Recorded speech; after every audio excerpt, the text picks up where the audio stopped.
SKB itu yang keluar soalnya apa?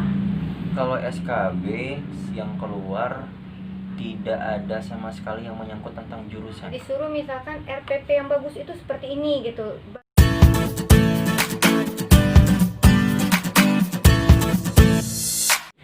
Hai, assalamualaikum warahmatullahi wabarakatuh. Selamat datang di channelnya Leni Rezi.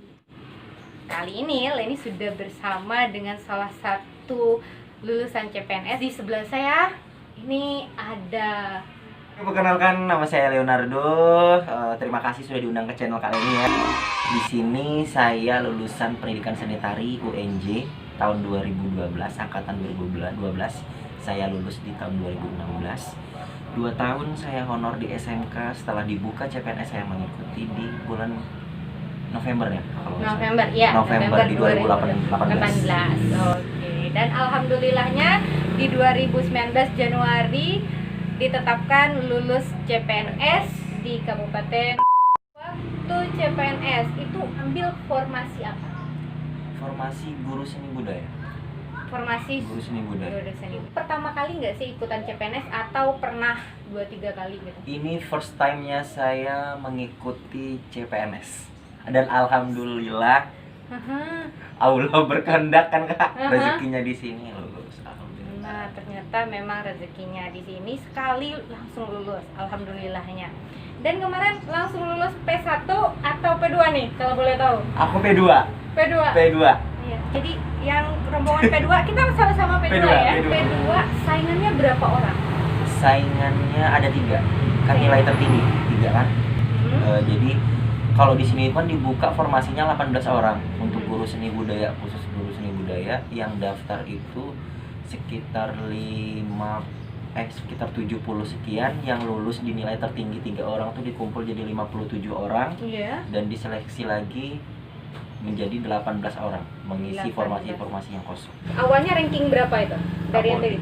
Ranking 2. Ranking 2. Ranking 2. Dan diterimanya 1. Diterimanya 1. Berarti 2 naik ke 1. Jadi buat teman-teman yang mungkin sekarang lagi ranking ketiga atau ranking kedua ya, atau malah ranking pertama, ini jangan langsung Oh enggak. ngerasain. Jadi gini, Gimana? di ranking pertama itu ada Ray dari guru Dendang, Feby dari guru ini di Manggar, dan saya terakhir, saya nomor 2 pada saat itu pas ikut SKB yang peringkat 3 dari nomor 1, peringkat 1 turun ke nomor 2, peringkat 2 jadi nomor 3. Jadi kita tuh peralihan sini. Oh, nah Iya. kadang-kadang ada teman-teman yang gini, aku ranking 3 bisa naik nggak ya ke 1? Iya, Ada loh yang pertanyaan seperti itu. Jadi untuk kawan-kawan, jangan insecure dulu, tetap percaya diri, karena di SKB itu kadang-kadang yang peringkat 1 pun bisa menurun nilainya. Yang nomor 3 malah peringkat 3 itu naik ke 1. Nah, Jadi jangan khawatir. jangan khawatir ya, betul. SKB itu yang keluar soalnya apa? Kalau SKB, Leo dulu yang keluar tidak ada sama sekali yang menyangkut tentang jurusan. Ya, tadi Leo jurusan Pendidikan Sanitari. Sanitari. Kebanyakan kan orang bilang, yang saya tahu katanya kalau SKB itu lebih menjurus ke jurusan masing-masing, Iya. tapi ternyata kenyataannya tidak guys. Tidak guys. Jadi tuh saya dapat tentang ilmu pedagogik, semuanya pengantar ilmu pendidikan, malah ada yang ilmu kesehatan sama olahraga di situ. Jadi contohnya seperti ini. Siswa kelas 6 mengalami perubahan pada bentuk tubuhnya. Seperti itu, Kak. Jadi saya bingung ini soal apa. Jadi kira-kira perubahan bentuk tersebut diperkirakan dalam umur berapa? Seperti itu. Jadi Wow. astagfirullahaladzim. Jadi padahal dia sanitari nggak ada misalnya misalkan tari merak berasal dari, nggak ada. Nggak ada. Musik pun nggak ada. Masalah karawitan pun yang sudah saya pelajari itu nggak ada muncul sama sekali. Tidak ada sama sekali. Jadi yang banyak itu ternyata memang tentang pedagogi. Tapi ada sebagian daerah, yang di daerah teman saya seperti Kepri guys, teman-teman semua, mereka di SKB-nya dapat tentang kesenian sesuai jurusan, meskipun cuma 10 soal. Meskipun Cuma jadi sekolah. kadang-kadang SKB yang seperti ini tergantung sama ininya juga Iya, ya kayaknya daerah. Kalau di tempat kalian boleh nanti komen ya seperti apa dan kita bisa saling sharing kembali. Nah, untuk ilmu pedagogiknya nih, bagaimana cara mengajar, teori belajar? Iya, kayak misalnya kalau di pedagogik itu yang banyak keluar kali ini seperti kayak apa sih, metode pembelajaran, strategi pembelajaran, pencapaiannya apa. Kita sebagai guru itu memberikan peluang untuk siswa itu, bagaimana cara siswa itu untuk berpikir kritis tanpa kita jelasin. Jadi lebih ke situ-situ sih soalnya. Ada nggak disuruh misalkan RPP yang bagus itu seperti ini gitu? Bagaimana cara menyusun RPP yang baik dan benar waktu itu ada? Ada. Jadi catat ya teman-teman. Ada, pelajari dari sekarang. Itu untuk ilmu keguruan ya. Ilmu keguruan. Kalau ya. yang pendidikan harus mendalami ilmu pedagogi.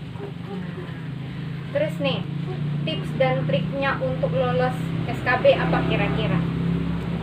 Kalau dibilang trik sih aku nggak punya trik.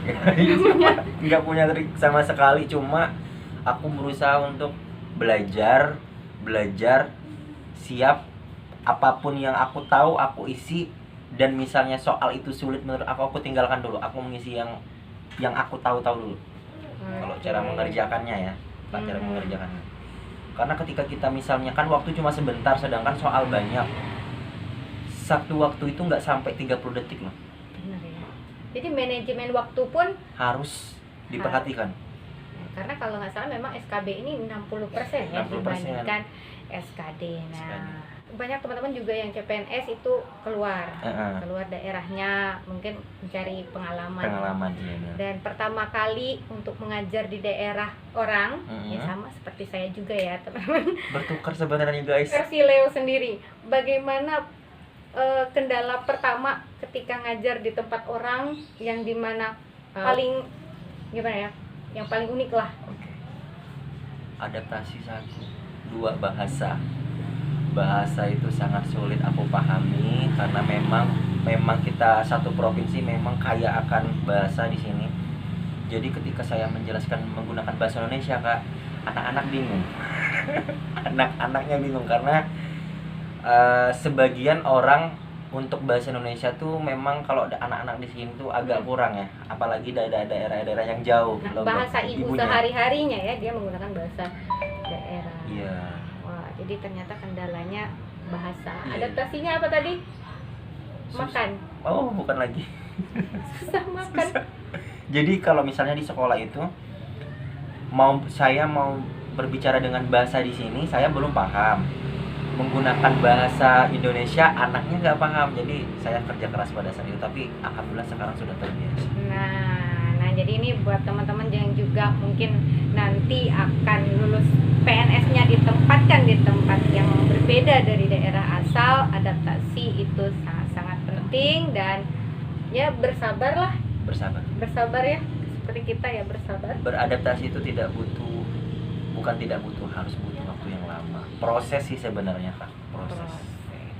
Oke, dan last terakhir nih, boleh dong saran-saran buat teman-teman CPNS yang akan lulus ataupun yang akan mengikuti SKB 2019 atau 2020 ya ini ya. Iya. Jadi untuk teman-teman di luar sana, dimanapun kalian berada, untuk SKB intinya, kalau pengalaman saya di dunia pendidikan, silahkan mantapkan ilmu pedagogiknya karena itu sangat banyak yang keluar. Dari 100% kita ukur sekitar 75% yang keluar itu pedagogik semua.